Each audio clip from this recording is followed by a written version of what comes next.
Hello viewers, আশা করি আপনারা সবাই খুব ভালো আছেন।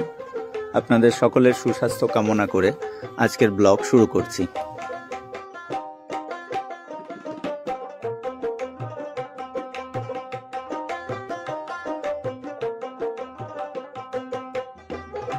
ভিউয়ার্স, আজকের ব্লগে আমি কোথায় যাচ্ছি এখনই বলছি না, সেখানে পৌঁছে আমি আপনাদেরকে বলছি।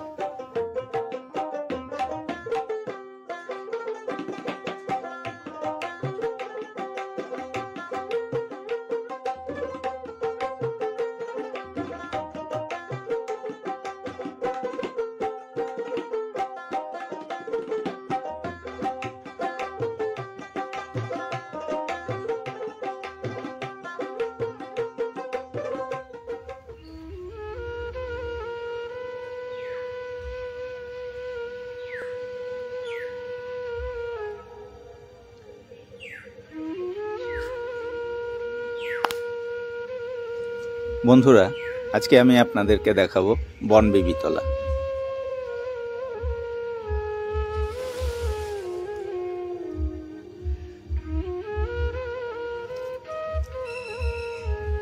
নদিয়া জেলার মাঝদিয়ার কাছে অবস্থিত একটি গ্রাম গাটরা। গাটরা গ্রামটি চাপড়া ব্লকের অধীনে এবং ভীমপুর পুলিশ স্টেশনের আন্ডারে।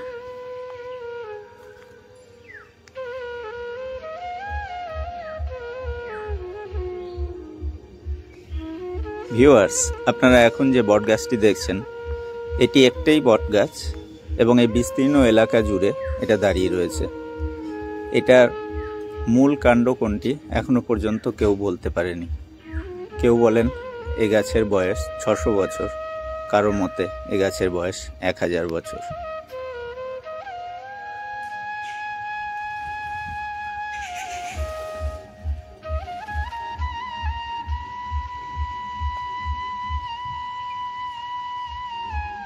একটা বটগাছ মানেই একটা ইতিহাস।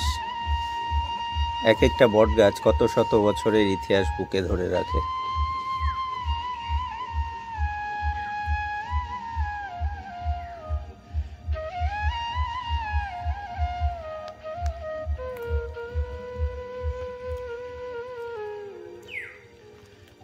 ভিউয়ার্স, আমি ইচ্ছা করেই এই ভিডিওতে বনবিবিতলার যে ভিডিওগ্রাফি করেছি সেখানকার অরিজিনাল ব্যাকগ্রাউন্ড সাউন্ডটা রেখেছি, যাতে করে আপনারা এখানকার নিস্তব্ধতা এবং পাখির ডাক এগুলো অনুভব করতে পারেন।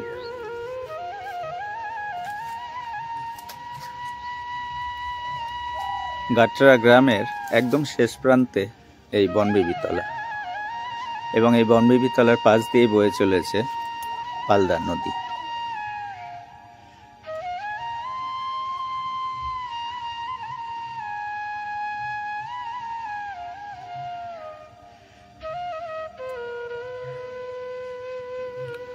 বছরে যে সময়ে আসুন না কেন, এখানে আসলে আপনার মন সত্যি ভালো হয়ে যাবে।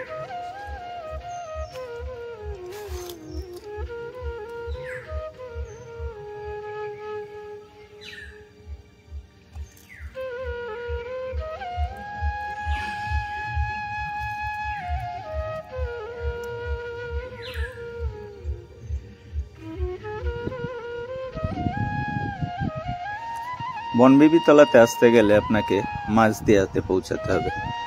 মাঝদিয়া থেকে আপনি অটো বা টোটোতে বনবিবিতলা আসতে পারবেন। আর যদি আপনারা সড়ক পথে আসেন, তাহলে কৃষ্ণনগর মাঝদিয়া রোড ধরে এসে শাকদাহ মোড় থেকে বাঁ দিকে আপনাকে আসতে হবে, এবং গাটরা স্কুলের ঠিক আগে বাঁ হাতে যে রাস্তাটা গ্রামের মধ্যে দিয়ে যাচ্ছে, সেই রাস্তার শেষ প্রান্তে হচ্ছে বনবিবিতলা।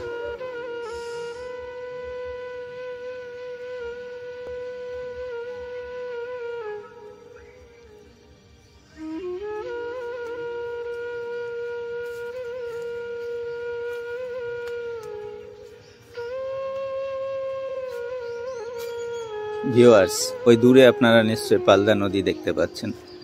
কি অসাধারণ একটা পরিবেশ ভাবুন। একটা নদী, তার পাশের এই বিরাট বড় একটা বটগাছ এবং বিস্তীর্ণ এলাকা, জনশূন্য এবং নিস্তব্ধতা বিরাজ করছে এখানে।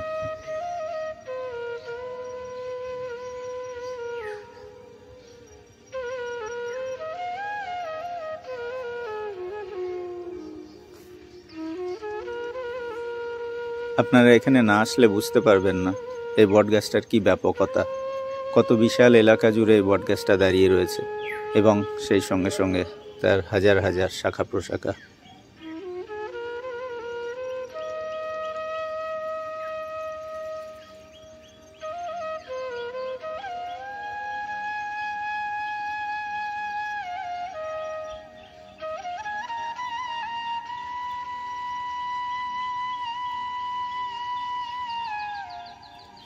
এখানে বনবিবির একটি মন্দির আছে, তবে মন্দিরটি অস্থায়ী এবং বছরে একবার এখানে উৎসব হয়।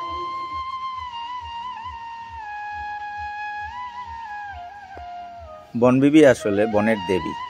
সুন্দরবন অঞ্চলে বনবিবি খুবই পরিচিত একটি দেবী এবং হিন্দু এবং মুসলমান উভয় সম্প্রদায়ের মানুষ এই বনবিবির পুজো করেন। বিশেষ করে যারা সুন্দরবন অঞ্চলে মাছ ধরতে যান অথবা মধু সংগ্রহে জঙ্গলে যান, তাদের মঙ্গল কামনায় এবং তাদের সুরক্ষার জন্য তাদের স্ত্রীরা এবং তারাও জঙ্গলে যাওয়ার আগে বনবিবির পুজো দেন।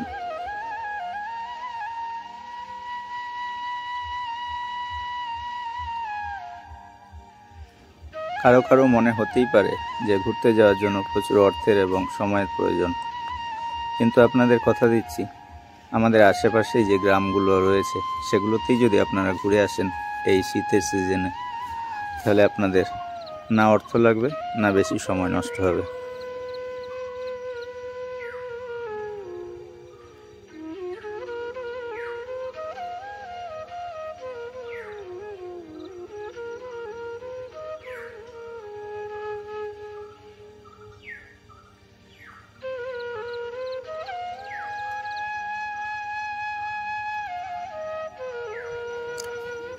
যারা মাঝদিয়াতে শিবনিবাস অথবা পাগলাখালীতে আসবেন তাদের অনুরোধ করব অবশ্যই এই বনবিবি তলায় একবার ঘুরে যাবেন।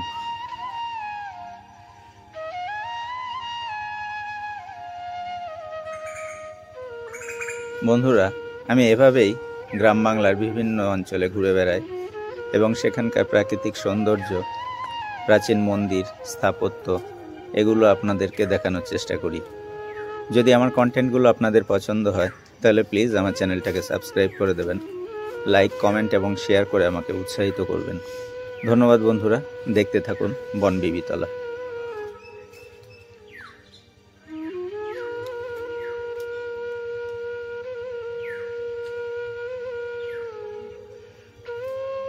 ভিউয়ার্স, আমি এখন যে জায়গাটায় দাঁড়িয়ে আছি চারিপাশ থেকে আমাকে বটগাছের ঝুড়িগুলো ঘিরে রেখেছে।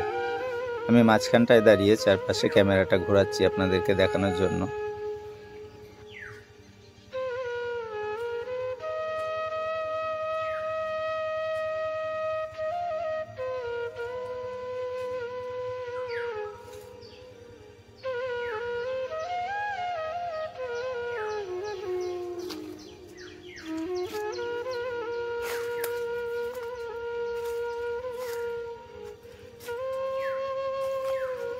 বনবিবি তলা এবং তার আশেপাশের অঞ্চল অর্থাৎ পালদা নদীর ধার দিয়ে শীতকালে প্রচুর পিকনিক হয়। তার জন্য এখানে দেখা যায় যে পিকনিকের পরে এখানে প্রচুর মদের বোতল বা অন্যান্য যে নোংরা আবর্জনা এগুলো পড়ে থাকে। যারা বিভিন্ন পিকনিকের জন্য বিভিন্ন জায়গায় যান তাদেরকে আমি অনুরোধ করব, প্লিজ আপনারা সেই জায়গাগুলোকে নোংরা করবেন না এবং মদের বোতল যত্রতত্র ছড়াবেন না। কোনো একটা জায়গাকে পরিষ্কার পরিচ্ছন্ন রাখাটা আমাদের সবার দায়িত্ব।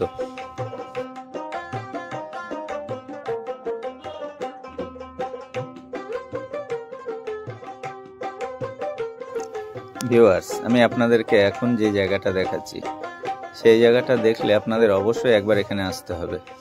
আপনি এই জায়গার প্রেমে পড়ে যাবেন।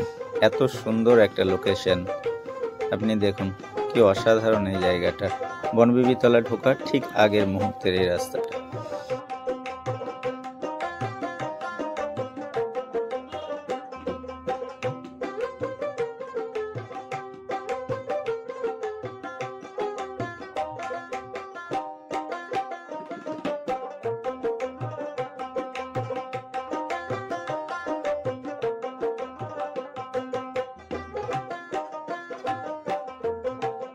ভিউয়ার্স, যারা আমার গ্রামগঞ্জের এই ব্লগগুলো নিয়মিত দেখেন তাদেরকে অনুরোধ করব এই শীতের মরশুমে প্লিজ আপনার আশেপাশের কোনো গ্রামে ঘুরে আসুন, খুব ভালো লাগবে।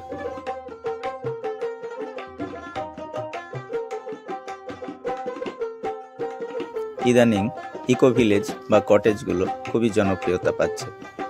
শহরের মাঝখানে হঠাৎ করে একটা কৃত্রিম গ্রাম তৈরি করে মানুষকে সেখানে 2-1 দিন অবসর যাপনের সুযোগ দেওয়া হচ্ছে। আমার মতে এসব জায়গায় না গিয়ে আপনারা সত্যি যে প্রকৃতি তার কাছে আসুন, গ্রামগুলোতে ঘুরে বেড়ান। কৃত্রিমতার থেকে আপনি প্রকৃত যে গ্রামগুলো তা আপনার আশেপাশেই আছে সেগুলোতে আসুন, সেখানে ঘুরে বেড়ান, অনেক বেশি মানসিক শান্তি পাবেন।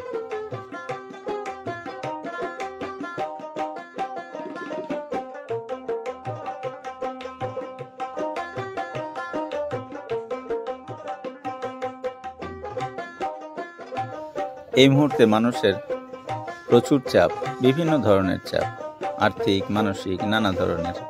সেই চাপ মুক্ত হতে আপনাদের অবশ্যই বেরোতে হবে, গ্রামে আসতে হবে, শিকড়ে ফিরতে হবে। বন্ধুরা, আশা করব আপনারা আমার মতোই গ্রামে গ্রামে ঘুরবেন।